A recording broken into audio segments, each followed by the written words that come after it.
What's up? I'm back with my 3-month update. Super excited. So here's the video that I told you I was gonna do. I wrote down questions that you all have been asking, and I'm here to answer them in my 3-month update video. First question is, why would anyone travel so far for surgery? That's the look that I'm gonna give. I understand some people may be like, why are you going? But I'm gonna insert a picture of a well-known surgeon from around where I live, and what a tummy tuck looks like with, in the US. And you will decide for yourself and see why I went all the way to the Dominican Republic for my tummy tuck. I naturally have a curve, and I wanted to keep that. After having kids, I had extra skin, and just because I was gonna get skin removed doesn't mean I wanted to look like a boy afterwards.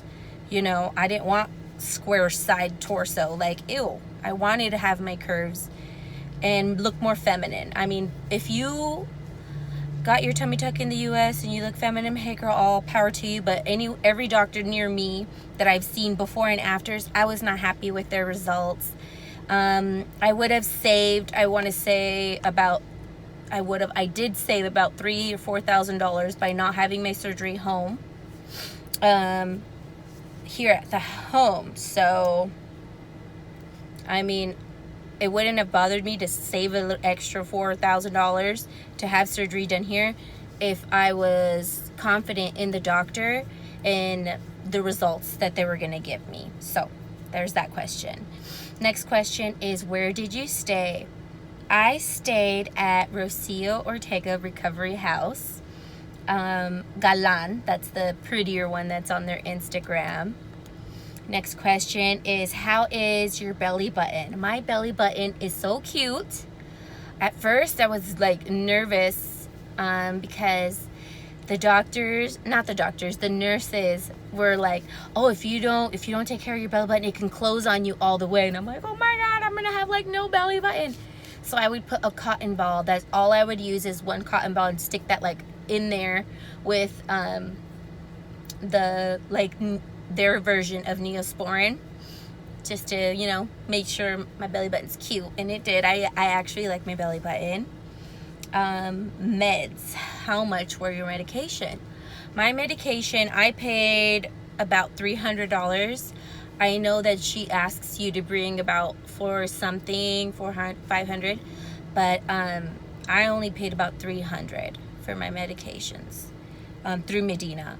Apart from that, I paid through my recovery house, like some creams that the masseuse used and things like that.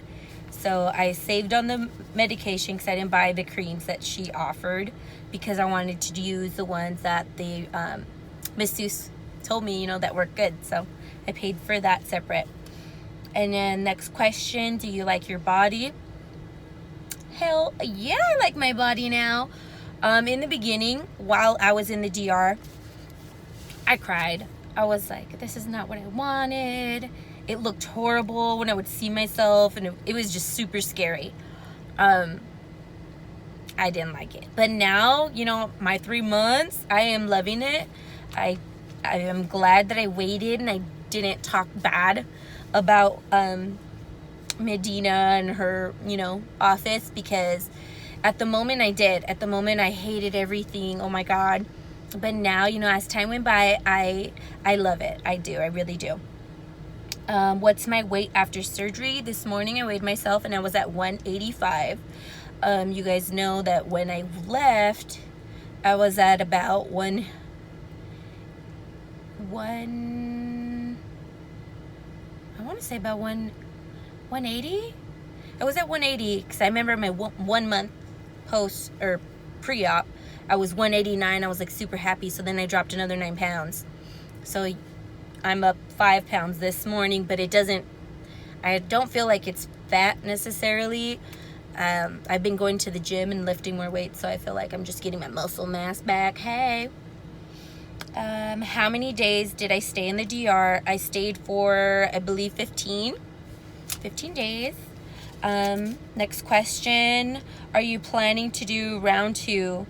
And if you are you going to see Medina? No. They're not planning on round 2. The only reason I went this time is because no matter how much I worked out, the skin was never going to go away. So I'm really happy that skin is gone, honey. And I don't plan on going round 2. But if I did, I would not hesitate to go back to Medina, even though being at the recovery house, I saw a lot of other dolls. Oh my goodness, they're doctors. I think I would just kind of maybe explore them a little bit more and research to go to someone else, but not because Medina did anything bad. I loved her. She did good work on my body. Next question. Should someone go with you to the DR? I feel like that's just up to you personally. I went by myself. I was terrified. I feel like if someone would have went with me, if I would have had, my sister, I wouldn't say my husband just because he's a guy, or a cousin or something, I would have been more comfortable. I would have felt, a little bit more safe to tell them, like, hey, this is happening. Go tell the doctor, tell this, just to have someone to kind of talk for you while you're medicated and things like that would be so cool. So if you wanted to, you definitely could. But as far as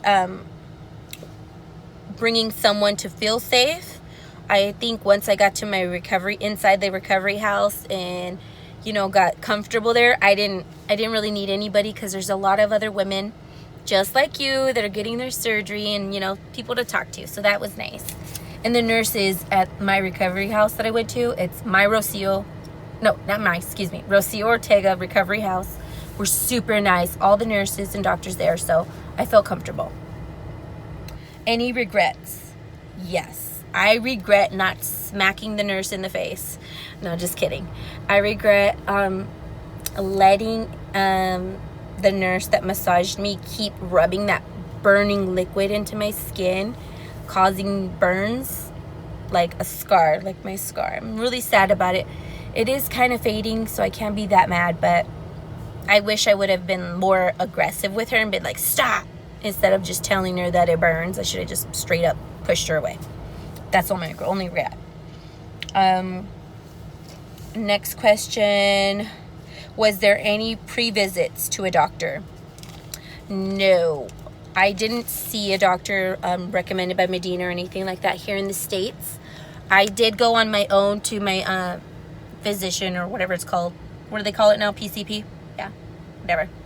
I did go and, just get everything checked out, my blood work, and kind of just get the okay. Because technically, since they're not the doctors seeing you for your surgery, they're not liable to give you, like, oh, you're okay. But my doctor was nice enough and was like, you're completely healthy. I would just look at, certain things. So I did, but Medina doesn't require you to see anyone before her. She just has you send her photos and gives you a questionnaire on your background, like if you smoke and things like that. So what else? I got another list. Okay. Did I go alone? Yes, I went alone. Why did you choose Rocio's and Rocio's Recovery House? I chose Rocio Recovery House because I didn't want to go to my recovery home just because, everybody goes there. I didn't mind, because at first I did put my deposit down for them, and it's through Medina, so it makes sense. But I just wanted to keep, researching and see if there's something else that benefited me somewhere else. The reason I went to Rocio's was because I did research online. I found them on Instagram, and I was like, oh, okay. I saw other reviews and talked to some of the girls that, posted on their Instagram. And I just felt comfortable. They had hospital beds. The number one thing I liked about it was the masseuse that's in home, and I just felt comfortable. And it's really pretty. Like, I'm not even gonna lie. The outside caught my attention. I was like, and it's gated, so I felt comfortable. And that's pretty much why I chose it. I answered that. I answered that. I'm trying to look around here. Oh, did you purchase things before you went? That was the question. I'm assuming that person is asking me if I bought medications here and things like that. That's literally how the question was written. So I did. I have a video on that, on what I took to the DR. You can go to my channel and look that up. But I took a travel-on bag. I didn't pack very much. And I didn't really even use all of it, ladies. So no need to buy everything here and then go over there and then you're still having to buy the stuff there. I found that was the case for a lot of women who packed, more than they should and then still had to purchase items there. I would recommend just taking, your essentials and buying them through your recovery house, because at the end of the day, your doctor's there and your doctor's able to approve it. So I did that. Like I said, I'm 3 months out. What my eyebrow, ew. I'm having issues. But yeah, I'm 3 months out and I'm really excited. I love it. I've been working out and I haven't worn my faja for like 3 weeks, unless I'm like really sore, because I started working and after like in a closing shift, I feel sore on my stomach and really tight. So I will wear my faja and sleep with it on at night, and I'm just really comfortable. I'm getting used to my body. At first I felt kind of out of my skin, so I'm excited that I feel good now. I've been wearing like 2 pieces. Any chance that I get, I'm wearing a crop top. Like, I don't care. I don't care if it's a family event. I'm wearing a crop top because I have a flat stomach and I'm going to show it off while I got it. Yeah, ladies, thank you so much for your questions. I hope you liked my video today, and I'll see